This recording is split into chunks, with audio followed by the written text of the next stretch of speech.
Assalamualaikum warahmatullahi wabarakatuh. Selamat pagi anak-anak kelas 11. Hari ini kita akan belajar lagi geografi.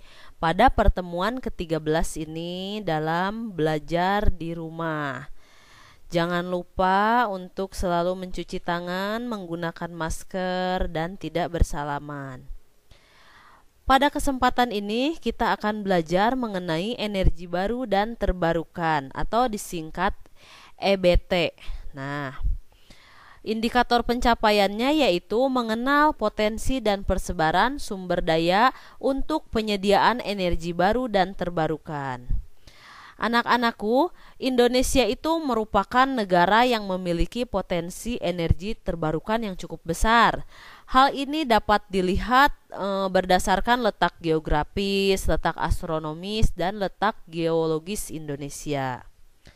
Nah, Indonesia juga di sini mengapa memiliki potensi EBT yang sangat tinggi karena terletak di antara pertemuan dua lempeng benua dan satu lempeng samudra, yaitu lempeng benua Eurasia, lempeng benua Indo-Australia, dan lempeng Samudra Pasifik. Nah, tampak bahwa ada cukup banyak energi terbarukan di Indonesia ini ya, anak-anak. Energi terbarukan itu adalah nanti kita akan bahas ada 8 energi yang akan dibahas. Nah, sementara Indonesia itu 75% wilayah perairan ya. Tentunya salah satunya juga nanti akan kita bahas, air merupakan potensi yang sangat besar. Kita mengenal dulu, energi terbarukan merupakan energi yang dihasilkan dari sumber daya energi yang secara alamiah tidak akan habis dan dapat berkelanjutan jika dikelola dengan baik. Nah, di sini sebagai energi berkelanjutan ini maka disebutnya juga sustainable energy. Makanya dapat sepanjang masa itu selalu ada, sepanjang bumi ini masih tetap hidup dan disinari oleh matahari. Nah, Indonesia baru menggunakan di sini, baru mengenal energi terbarukan ini 5% dari total listrik yang digunakan, baru memanfaatkan 5%. Target konsumsi energi ini terbarukan ini harus targetnya sampai tahun 2025. Sementara pada Greenpeace, hasil penelitian Greenpeace pada tahun 2006, mungkin sekarang sudah berubah ya persentasenya. Kita masih mencintai minyak atau dari fosil hewan zaman purba ya, kemudian gas alam, batu bara, dan hanya 1% geotermalnya panas bumi yang merupakan energi baru terbarukan EBT ya, geotermal itu.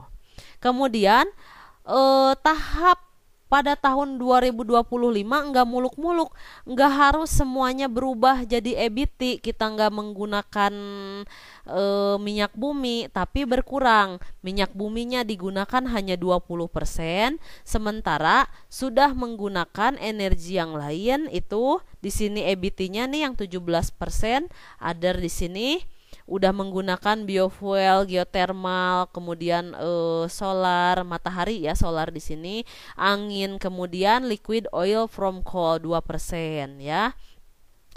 Nah, energi terbarukan yang kita bahas, yang pertama ada biofuel, biomasa, panas bumi, air, angin, matahari, gelombang laut, dan pasang surut. Ini merupakan potensi yang ada di Indonesia. Bagaimana kita mengembangkan dan mengelola EBT ini untuk berkelanjutan kehidupan di masa yang akan datang. Ketika minyak bumi ini sudah hampir berkurang, kemudian sementara populasi manusia semakin bertambah dari tahun ke tahun. Nah, makanya akan berkurang energi minyak ini. Makanya kita harus mengenal energi baru terbarukan. Yang pertama yaitu energi biofuel. Energi biofuel ini berupa bahan bakar padat, cair, dan gas. Biasanya dihasilkan dari bahan-bahan organik. Seperti kita tahu bahwa bahan-bahan organik ini telah diperoleh dari sorghum atau tebu. Kemudian bisa juga kandungan minyak nabatinya yang tinggi seperti pohon jarak, ganggang, dan kelapa sawit. Di Jawa Barat sendiri kita mengenal kalau di Bandung Barat, di Lembang yang telah memanfaatkan kotoran sapi, kemudian dari singkong ya, itu untuk energi baru dan terbarukan.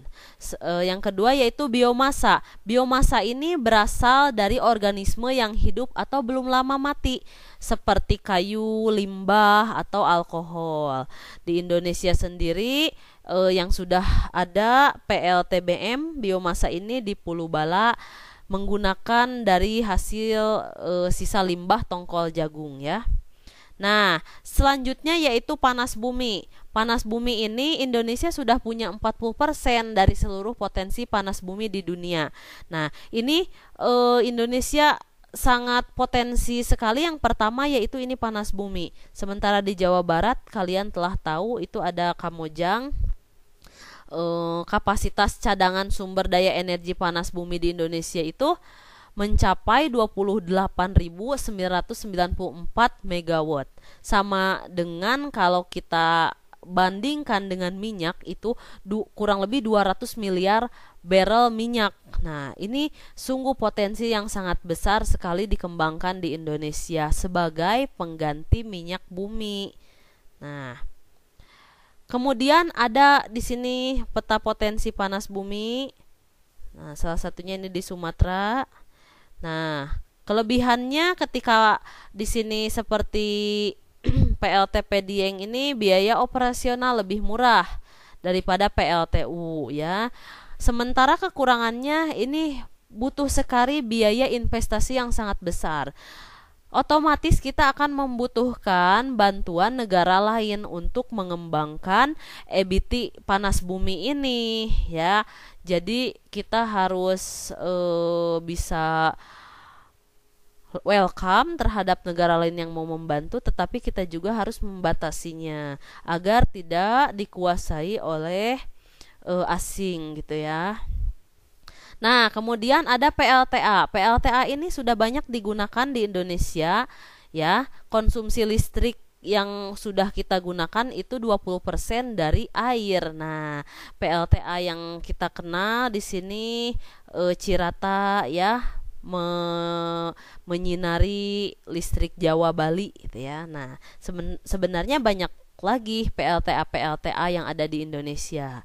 Seperti yang dituliskan di sini ya. PLTA Singkarak, Gajah Mungkur di Jawa Tengah. Tentunya di tiap wilayah juga memiliki pusat listrik tenaga air ya. Nah, kelebihannya di sini PLTA respon cepat dalam penyesuaian kebutuhan beban, kapasitas daya lebih besar. Apalagi Indonesia kan tadi telah dijelaskan 75% itu terdiri dari air gitu ya. Kelemahannya ini ada lagi kelemahan investasi sangat besar, lahan yang luas untuk membuat pusat listrik. Seperti sekarang kan untuk Jati Gede itu juga dimanfaatkan untuk menambah daya listrik di Jawa Barat. Nah, selanjutnya ada EBT angin. Ini angin biasanya di Belanda ya, ini sudah digunakan. Kincir angin digunakan untuk menangkap energi angin dan diubah menjadi energi kinetik atau listrik. Energi ini memiliki biaya awal yang rendah dan bisa sangat murah bagi konsumen. Maka dari itu Indonesia harus memetakan potensi energi angin di mana saja yang bisa dimanfaatkan nanti untuk EBT ini. Selanjutnya energi matahari.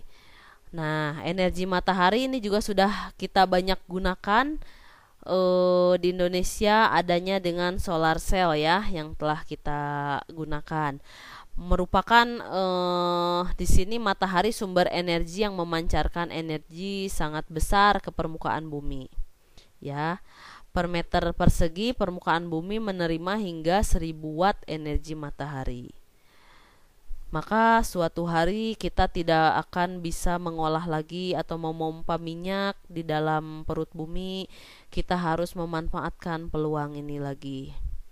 Kita akan kembali ke alam lagi, di sini menikmati energi itu dari apa yang ada yang belum diolah oleh manusia, akan berasal dari alam itu sendiri. Nah, potensi tenaga surya di dunia ini sudah sangat banyak sekali digunakan ya. Di negara-negara bagian selatan sudah banyak digunakan. Contohnya Indonesia sudah menggunakan, Australia sudah sangat lama ini very good menggunakan ya. Kemudian seperti negara-negara di Amerika Utara, kemudian Amerika Selatan hanya sedikit. Kemudian di wilayah Asia ini sudah sangat baik menggunakan potensi tenaga surya. Nah, pemanfaatan tanpa biaya cocok sekali untuk daerah tropika, praktis ya. Energi yang terbarukan, tidak pernah habis, bersih, matahari itu tidak kotor, ramah lingkungan, umur panel sel surya panjang. Nah, jika kita membeli itu investasinya jangka panjang, tidak memerlukan perawatan. Kemudian di sini kita ada EBT gelombang laut. Indonesia sebagai negara maritim berpotensi tinggi memanfaatkan sumber energi dari gelombang laut. Namun untuk energi alternatif ini masih dalam taraf pengembangan di Indonesia ya, gelombang laut ini. Ada kelebihan, pasti dalam gelombang laut ini ada kekurangannya. Nah, kita lihat kekurangannya ini harus bergantung pada ombak. Kadang dapat energi, kadang pula tidak. Sementara ombak di Indonesia masih tarafnya masih bisa bukan rendah ya di sini. Masih stabil tapi kadang tidak stabil gitu ya. Perlu menemukan lokasi yang sesuai di mana ombaknya kuat dan muncul secara konsisten. Nah, sini ya tadi yang dibilang stabil atau tidak stabil. Nah, itu yang masih kekurangan gelombang laut ini, masih rendah. Kemudian ada energi pasang surut. Ini sama dari air laut juga. Nah, pasang surut ini kan ketika malam hari kan mengalami pasang ya, kemudian surut di siang hari. Nah, di sini bisa dimanfaatkan secara gratis, tidak membutuhkan bahan bakar, tidak menimbulkan efek rumah kaca, kemudian produksi limbah sangat stabil. Kekurangannya di sini bukan energi masa depan karena memiliki berbagai kelemahan. Nah, pasang surut ini masih memiliki kelemahan. Jadi jika diurutkan dari 8, mungkin yang ke-8 ini adalah pasang surut gitu ya. Kemudian yang tadi yang ke-7-nya gelombang laut. Nah, kemudian di sini rencana pemerintah untuk EBT ini bagaimana? Nah, penyediaan listrik 35.000 megawatt dalam jangka panjang waktu 5 tahun 2014 sampai 2019. Nah, apakah penyediaan listrik jangka panjang ini sudah dilaksanakan dengan baik? Sudah ya, karena sekarang sudah memasuki 2020. Membangun 109 pembangkit. Kita sudah tahu kan bahwa salah satunya di Jawa Barat, Jati Gede sudah dibangun. Kemudian 50% penggunaan batu bara, 20% akan menggunakan gas, 25% sisanya berasal dari energi baru terbarukan. Nah, ini yang sampai saat ini